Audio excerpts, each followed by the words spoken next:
পশুটি হারিয়ে গেছে, প্রশ্ন করেছে পশুটি হারিয়ে গেছে, নতুন পশু ক্রয়ের পরে হারানোটা পুনরায় ফিরে পেয়েছেন। একটা পিকুলিয়ার টাইপের প্রশ্ন, এরকম অনেক সময় হয়, হারিয়ে গেছে বা চুরি হয়ে গেছে এরকম হয়, যে আপনি কোরবানির হাট থেকে গরু কিনেছেন, বাড়িতে রেখেছেন, হয়তো হারিয়ে গেছে। তো হারিয়ে যাওয়ার পরে আপনি চিন্তা করলেন আমার উপর তো কোরবানি ওয়াজিব, একটা নতুন পশু আপনি ক্রয় করলেন। যখন নতুন পশু ক্রয় করে নিয়ে এসেছেন, ঠিক একদিন পরে কোরবানির আগের দিন অথবা 3 দিনের যে কোনো একদিন ওই পশুটি আবার পাওয়া গেছে, কোনো কারণে পাওয়া গেছে, তাহলে আপনার উপর কোরবানির বিধানটা কি? এটাও কিন্তু একটা পিকুলিয়ার একটা বিষয়। সেটা হচ্ছে হয়তো আপনার কাছে মনে হবে যে বিষয়টা কেমন জানি, কিন্তু এটা হচ্ছে ইসলামের বিধান। হ্যাঁ, এটাই হচ্ছে হাদা শরিয়া মিনাল্লাহি সুবহানাহু ওয়া তাআলা। শরিয়াটা হচ্ছে যদি তিনি দরিদ্র ব্যক্তি হন বা যার উপর ওয়াজিব নয় সে ব্যক্তি যদি কোরবানি দেয়, তিনি দুটো পশুই কি জোরবান আপনাকে কোরবানি করতে হবে, দুটো পশু। একটা করলে কিন্তু হবে না। কেন হবে না? কারণ হচ্ছে আপনার প্রতি ওয়াজিব ছিল না। আর যার উপর ওয়াজিব তিনি একটি পশু যিনি পেয়ে গেছেন, সেই পশুটা তিনি চাইলে বিক্রিও করতে পারবেন, পরে যেটা তিনি ক্রয় করেছেন তিনি সেটা দিয়ে কোরবানি করবেন। তাহলে কি পেলাম? যদি ওয়াজিব নয় এমন ব্যক্তি কোরবানি দেয়, তার পশু যদি হারিয়ে যায়, পরে আরেকটি কিনে আবার পশু যদি পুনরায় ফিরে আসে, দুটো পশুকে কোরবানি করতেই হবে। আর যার উপর ওয়াজিব তিনি একটি পশু কোরবানি করলেই হয়ে যাবে। আল্লাহু আ'লামু বিস-সাওয়াব। গর্ভবতী পশুর কোরবানি বিষয়টা কি জানাবেন? হ্যাঁ, গর্ভবতী পশুর কোরবানি দিয়ে কোরবানি করা জায়েজ আছে, কিন্তু প্রশ্ন হলো জায়েজ কতটুকু পর্যন্ত? মনে রাখতে হবে উত্তম অনুত্তম কিন্তু একটা প্রক্রিয়া রয়েছে। যে কোরবানির গাভী প্রেগনেন্ট অবস্থায় থাকবে, গর্ভবতী থাকবে, সেটা যদি দেখা যায় যে কোরবানি ঈদের 2-1 দিন আগে হয়তো প্রসব হয়ে যেতে পারে, একেবারে ক্লোজ ইন টাইম, সেটা যদি হয় তাহলে সেই পশু দ্বারা কোরবানি করা উত্তম নয়।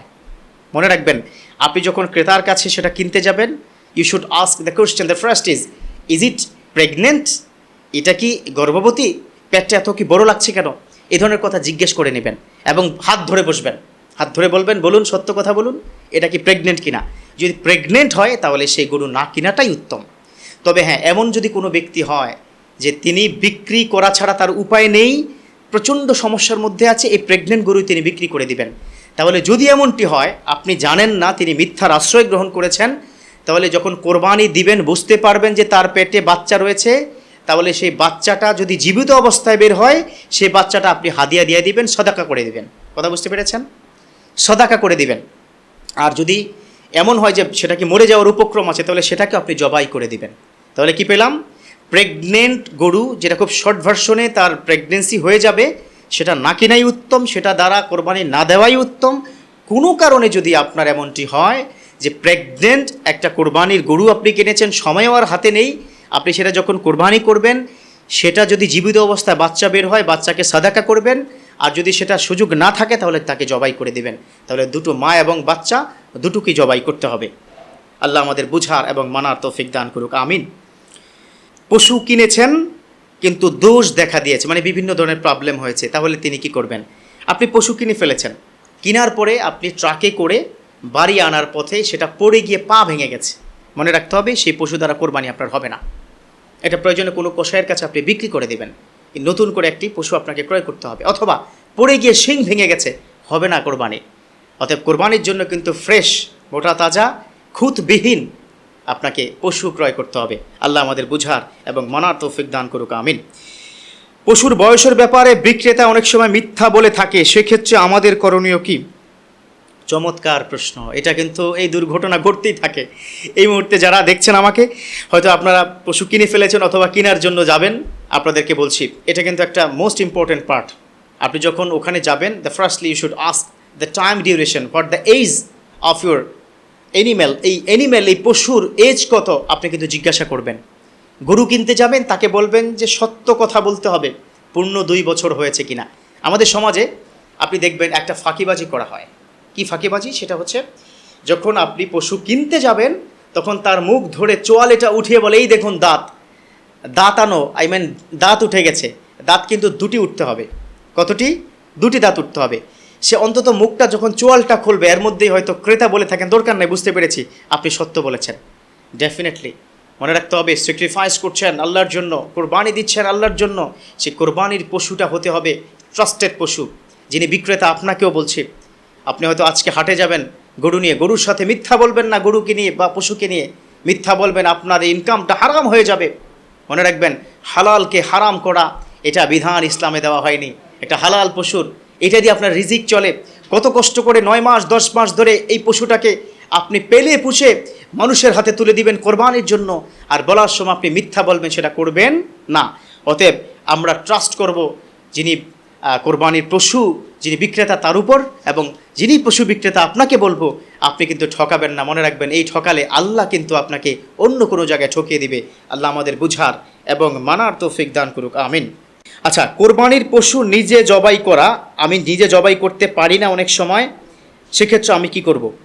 মুসনাদে আহমদের হাদিস, বিশ্বনবী সাল্লাল্লাহু আলাইহি ওয়াসাল্লাম তিনি হাসান হোসাইনের এই বিষয়টি তিনি কি করেছেন? নিজ হাতে করেছেন, এবং তিনি কিন্তু কি বলেছেন? দাহু, তোমরা কোরবানি করো, বিয়াদিহুম, তোমরা তোমাদের হাত দ্বারা নিজেরাই কোরবানি করো, দাহু বিআনফুসিকুম, তোমরা তোমাদের নিজেদের দ্বারাই কোরবানি করো। কারণ নিজেদের দ্বারা কোরবানি করা এটাই হচ্ছে মাসনুন তরিকা। এখন প্রশ্ন হলো, আমি কোরবানি দিতে বা ছুরি চালাতে আমি ভয় পাই, তাহলে কি করণীয়? ডেফিনেটলি যদি সেরকমই আপনার হয়, ছুরি চালাতে আপনি ভয় পান, তাহলে আপনি একজন ভালো দেখে দিনদার মানুষ দ্বারা আপনি কোরবানি করবেন। যদি আপনি ভয় পান, চেষ্টা করবেন আপনার সন্তানের দ্বারা সেটাকে দিতে। যদি সেটা না পারেন, তাহলে নিশ্চয়ই একজন দিনদার, একজন আলেম দেখে, বা মসজিদের খতিব বা ইমাম বা মাদ্রাসার কোনো ছাত্র দেখে আপনি কোরবানি করবেন। তবে আবারও বলছি, মাসনুন, the best way, you should sacrifice by with your hand, আপনার নিজের হাতের দ্বারা আপনি সে কোরবানিটা করবেন। আল্লাহ আমাদের করার তৌফিক দান করুক, আমিন। প্রশ্ন এসেছে, কোরবানির পশু থেকে জবাইয়ের আগে উপকৃত হওয়া, মানে কোরবানির পশু আপনি কিনলেন 10 দিন আগে, জবাই করার আগে তার থেকে কোনো কিছু উপকৃত হওয়া মিনস, আমাকে যেটা মনে হয় উনি বুঝাতে চেয়েছেন হাল চাষ করা বা ঠেলা গাড়ির কাজে কি কাজে লাগানো। খবরদার, ইটস রিয়েলি প্রহিবিটেড ইন ইসলাম, হাযা মামনু ফি শরিয়া। এটা কোরবানির ক্ষেত্রে 100% নাজায়েজ। কেন? কারণ আপনি কিনেছেন, this is the purpose for the sacrifice, এই পারপাসটাও কিন্তু স্যাক্রিফাইসের জন্য, কোরবানির জন্য। আপনি গরু কিনবেন কোরবানির জন্য, তাকে দিয়ে খাটাবেন, এটা হতেই পারে না। আর শরিকানা হলে তো আরও মানে জঘন্যতম অপরাধ।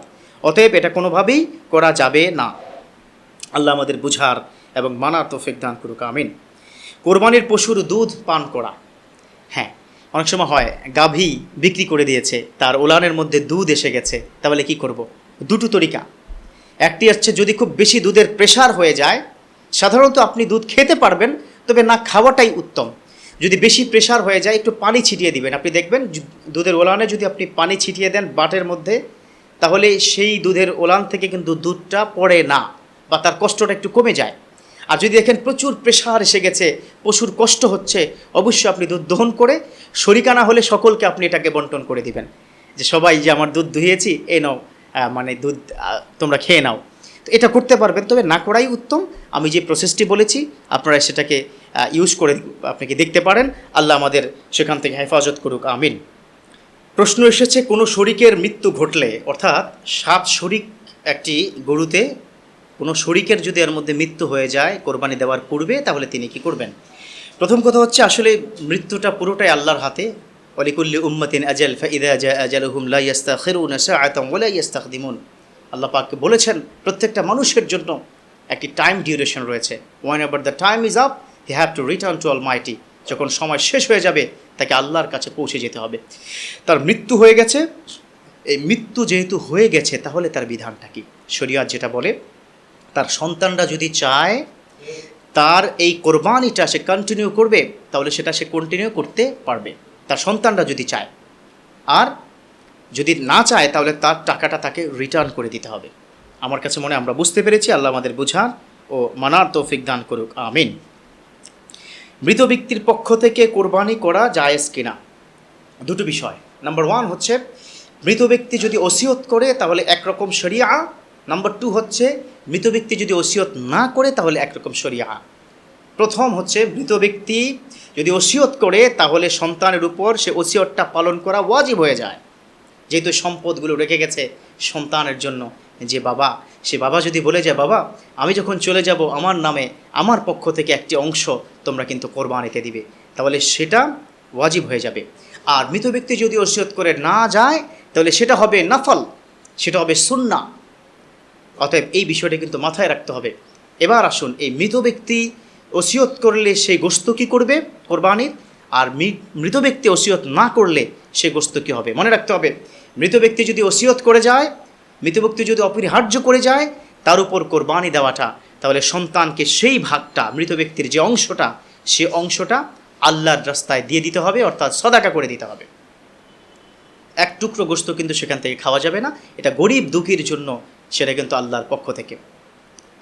আর যদি কোনো কারণে মৃত ব্যক্তি ওসিয়ত না করেছে, এমনিতেই আপনি 7 নাম, 7টি পক্ষ, 7টি ভাগ, 6ষ্ঠ ভাগ, 7ম ভাগটি আপনার বাবা মার নামে দিয়েছেন আপনি, তাহলে এই 2টো ভাগই আপনারা নিজেরাই খেতে পারবেন, কোনো অসুবিধা নেই। আল্লাহ আমাদের বুঝার এবং মানার তৌফিক দান করুক, আমিন। তারপর প্রশ্নটি এসেছে কোরবানির গোশত জমিয়ে রাখা।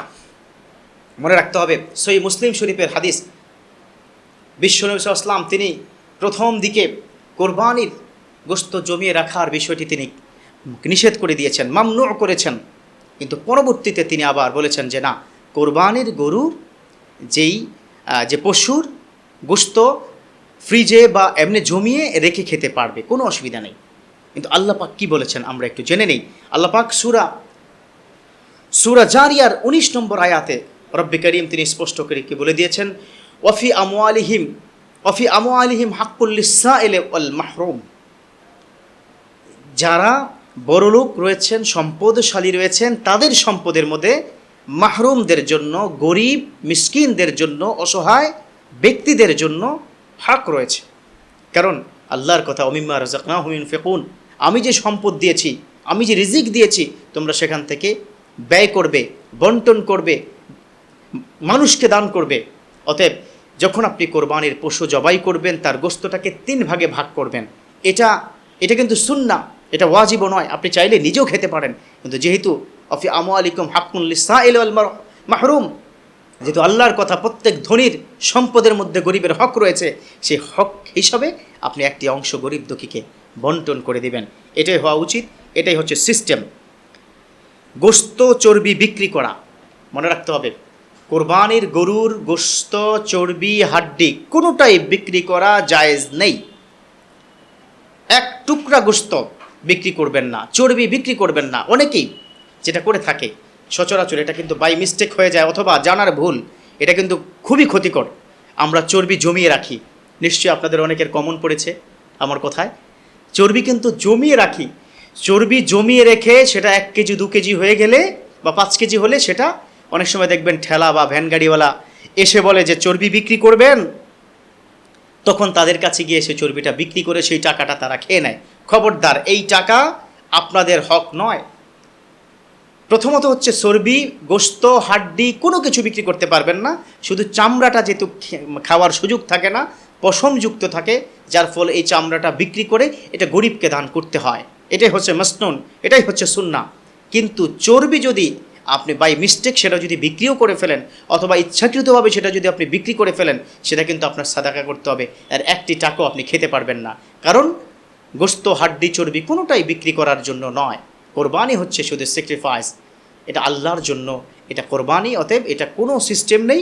আল্লাহ আমাদের এই অংশটুকু বুঝার এবং মানার তৌফিক দান করুক, আমিন। প্রশ্ন হচ্ছে, আমরা অনেক সময় কি দেখে থাকি, কসাইরা পশু নিস্তেজ না হওয়া পর্যন্ত অপেক্ষা করে না, অর্থাৎ পশু নিস্তেজ হওয়ার আগেই তারা পশু কার্যক্রম শুরু করে দেয়। ইসলামের কি বিধান কি? অর্থাৎ উনি বুঝাতে চেয়েছেন যে পশু নিস্তেজ না হওয়া এবং হওয়া, এই বিষয়টি কসাইটা কোনো পাত্তাই দেয় না। অর্থাৎ তারা যেটা করে, জবাই করা শেষ, টেনে হিস্ট্রে এক পাশে রাখে, পশু হাত পাকে লাফালাফি করছে, তখনই তারা কি করে, তাদের ছুরি দিয়ে চামড়া ছিলা শুরু করে দেয়। খবরদার, এটা করা যাবে না।